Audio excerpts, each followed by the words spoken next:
बिहार में इन दिनों बीपीएससी खासा चर्चा में है, जहां अभी प्रारंभिक परीक्षा में अनियमितता का मामला थमा ही नहीं था कि एक बार फिर बीपीएससी पर सवाल खड़े हो गए हैं। इस बार वर्ष 2019 सहायक अभियंता बहाली को लेकर विपक्ष हमलावर है। नेता प्रतिपक्ष विजय कुमार सिन्हा ने प्रेस वार्ता कर बताया कि 2019 में बीपीएससी द्वारा सहायक अभियंता की बहाली निकाली गई थी। वहीं जुलाई 2022 में अभ्यर्थियों का चयन कर सर्टिफिकेट का सत्यापन कर चयन प्रक्रिया को पूरी कर ली गई। हालांकि बीपीएससी द्वारा इसके बाद ही नियमावली में संशोधन कर दिया गया और उसे 2019 से लागू कर दिया गया, जिससे उक्त बहाली में चयनित सैकड़ों अभ्यर्थियों का भविष्य अधर में लटक गया। ये 2019 का अभियंता सेवा नियमावली के तहत सहायक अभियंता के 305 पद का परीक्षा लेकर रिजल्ट भी निकाल दिया गया और उसको भी ये लोग दायां बायां लटका रहे हैं। जो निर्णय हुआ है उसका भी आवेदन है, जिसमें साफ कह रहा है कि संविदा कर्मियों को मामला को लेकर के ये लोग बहानेबाजी कर रहे हैं। न्याय देना, कानून का राज स्थापित करते हैं, न्याय के साथ विकास की बात करते हैं, फिर इन लोगों को क्यों न्याय नहीं मिल रहा है?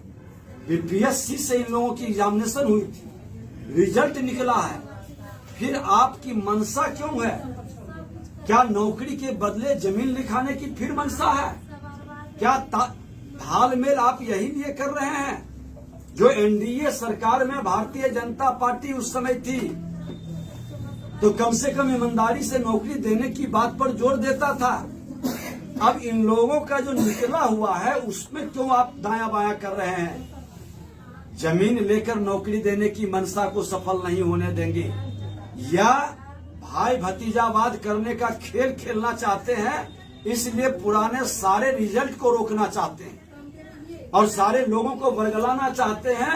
माननीय मुख्यमंत्री जी, उस समय आप ही मुख्यमंत्री थे, सिद्धांत की बात और जमीर की बात करते थे, न्याय के साथ विकास की बात करते हैं। आपका जमीर कहां सो गया है? इस मामले पर आपको जवाब देना होगा, चुप्पी तोड़ना होगा।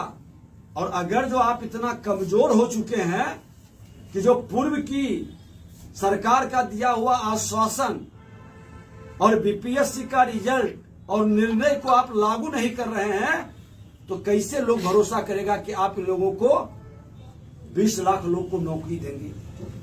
और 20 लाख के एवज में तहसीलदारी का अगर जो आप छूट देते हैं और भाई भतीजावाद को प्राथमिकता देते हैं, तो हम लोग मौन नहीं बैठने वाले हैं। विपक्ष पहले नई भूमिका निभाती थी, चुप मौन रहता था, इसलिए कभी कभी प्रशासनिक अराजकता फैल जाता था। लेकिन अब विपक्ष सजग है, आपके मौन को तोड़ेगा। सड़क से सदन तक पूरे मामला को हम लोग उठाएंगे।